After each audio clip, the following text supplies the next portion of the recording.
Gears 5. Where do I begin?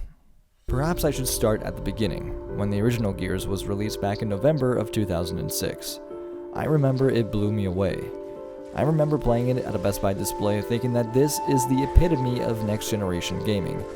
I was a huge Sony fan at that time, and Gears of War was ultimately the game that sold me into buying an Xbox 360 instead of a PS3.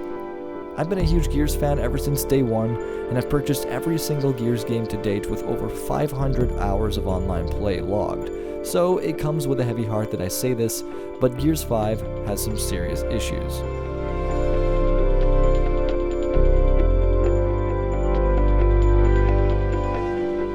Now before we get into any of the nitty-gritty stuff, let's just take a look at this.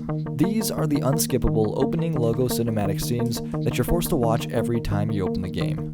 Every time. And the worst part about this is if you have an update.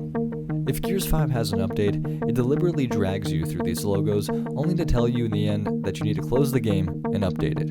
If you knew that, why'd you make me go through all this? You think they tell you right as you open the game, but no, you gotta sit through this for 45 seconds. Yeah, I timed it. Cosmetics are a huge issue in Gears 5, but before I get there, there's just a bunch of miscellaneous things that bugged me while I was browsing around the menus. For starters, look at this. This is the Gears 5 store. Here is where you can purchase things like character and weapon skins, which is fine, but the tabs up here seem somewhat out of place. First you have the feature tab, which is the only one that makes sense.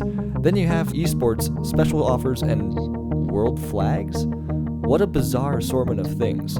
I feel like world flags shouldn't even really be a tab here, and not for anything but browsing through it, I've noticed that every country is here, except I noticed that one thing felt really out of place, and that was these 4 Mexican flags that were made for whatever reason. I skimmed this section multiple times, and I guarantee you Mexico is the only country that has custom flags made for them.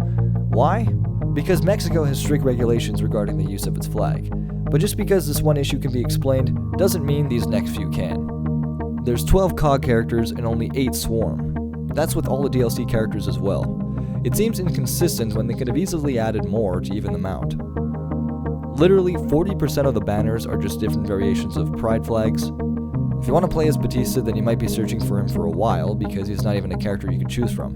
Instead, you have to select Marcus Phoenix, and apparently he's listed as a Marcus Phoenix skin. Why? Because, I guess.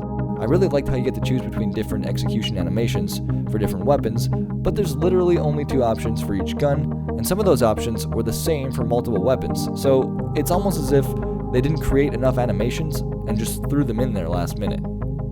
So let's take a look at the cosmetic and microtransaction system in Gears 5. This is the featured section of the Gears 5 store. If you wanted to buy this skin, you'd have to spend 1,000 of the in-game currency called Iron. I initially thought you get Iron by winning versus matches and the likes, but oh no. You gotta spend real money to get it. Guess how much money you'd have to spend to get this new character skin? No, seriously, take a guess. 1,000 Iron will cost you about $11. $11? Really? For a new skin of a character that's already in the game. I understand that a lot of people playing this at launch essentially got this game for $2 thanks to the Game Pass, so I understand they need to make money somehow, but there are people who paid full price for this game. And now they have to spend another $8 for a slow clap expression?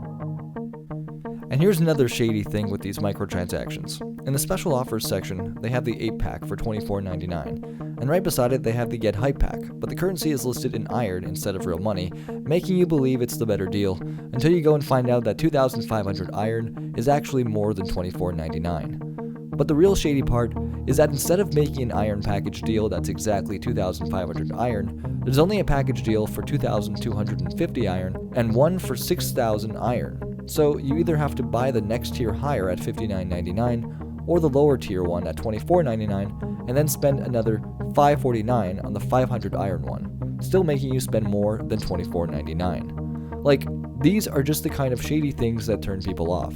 I understand you're a business and that you need to make money, but this just seems like you're a scummy business that bleeds customers dry. Next up is this. I won't spend too much time on this, but you guys remember when the Coalition released Color Blast Swarms and thought that was cool? Well, somehow they ignored all the complaints about it and managed to come up with something even more cringy. Various blood splatter variations. Not sure who asked for this, but hey, if you wanted Forza 4 blood splattered logos all over the map, they're here for you. Well, now it's time for the main event. the multiplayer. Gears 5 multiplayer is arguably the funnest and unfortunately the most flawed part about Gears 5, and here's why. You see, Gears 5 portrays itself as an esports game. With various esports themed skins and a competitive ranked community, it's no surprise that Gears 5 likes to be considered as one of the big boys. But Gears 5 lacks something that other big esports titles like Overwatch and Counter-Strike Go have, and that is a good tick rate. If you're unfamiliar with tick rate, let me give you an example. How many times have you died playing Gears 5 multiplayer and said, "How did he kill me?" And when you watch the kill cam, it looks absolutely nothing like what you just saw. That's because what you see and what other players see may not always be the same thing. At least that's what one would assume anyway. Gears 5 supposedly has a tick rate of 60, which is not only an improvement from Gears 4, but is considered a decent tick rate for competitive games. So what would seem to be the issue here? If tick rate is not the problem, then that means the problem must lie somewhere else. We're only left to assume that it could only be one other thing, and that's where I bring you to the Gears 5 hitbox controversy.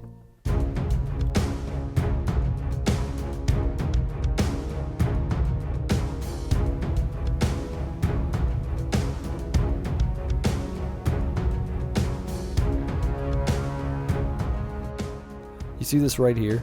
Blood should not be pouring out while aiming that far from the character model. It's no surprise that hitboxes in Gears 5 are flawed, as many people have posted their own clips of bizarre hitbox activity. Some people even going as far to say it's a game-breaking problem. No wonder I'm always surprised when I die. I feel like hitboxes were even an issue in Gears 4, so why this is still ongoing is beyond me. So even if tick rate is not the problem, I can guarantee you that the hitboxes just might be the reason you're unexpectedly dying in Gears 5. Tick rate and hitboxes aside, what kind of ranking system is this? This has got to be one of the worst ranked systems I've ever seen. Imagine being MVP on the winning team and still dropping a few points in ranked. I've never seen a ranking system that punishes you for winning.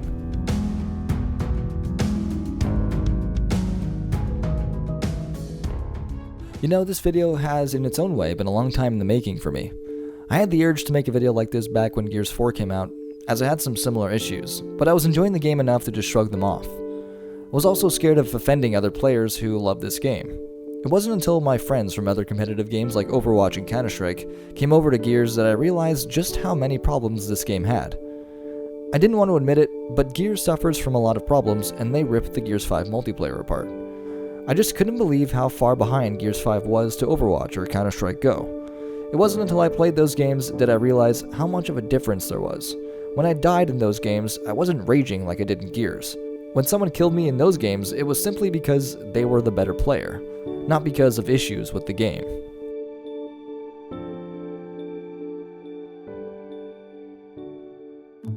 But you know, when it's all said and done, I can keep voicing my disappointment. I can keep listing problems with Gears 5, like how there's a multitude of various audio issues, ranging from audio being cut out on Discord to certain headsets losing audio altogether. I can complain about how when you re-up it just looks like you're level 1 again, or how so many of the original Gears characters are missing from this game, knowing full well how long we already waited for them in Gears 4. Or, out of the base maps, only a handful are new to Gears 5, and Gridlocked is not even one of them. And as much as I voice my displeasure with the cosmetics, the microtransactions, and the multiplayer, at the end of the day, I just want what's best for Gears 5. I didn't make this video to bash Gears 5 at all. Gears of War is to this day one of my all-time favorite video game franchises. I've grown up with the series, and part of me hates saying this, but no matter what they do with it, I'll always be interested in the next installment. That is a guarantee. But that doesn't mean I can't voice my concerns when I sense that something is wrong. I made this video because I love the Gears of War franchise, and I only want this game to get better.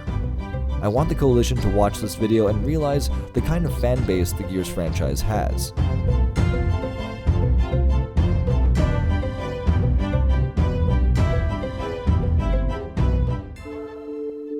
Anyway guys, that is my spiel. If you guys agree, please like this video and share it. Also subscribe for more stuff like this, and as always, thanks for watching.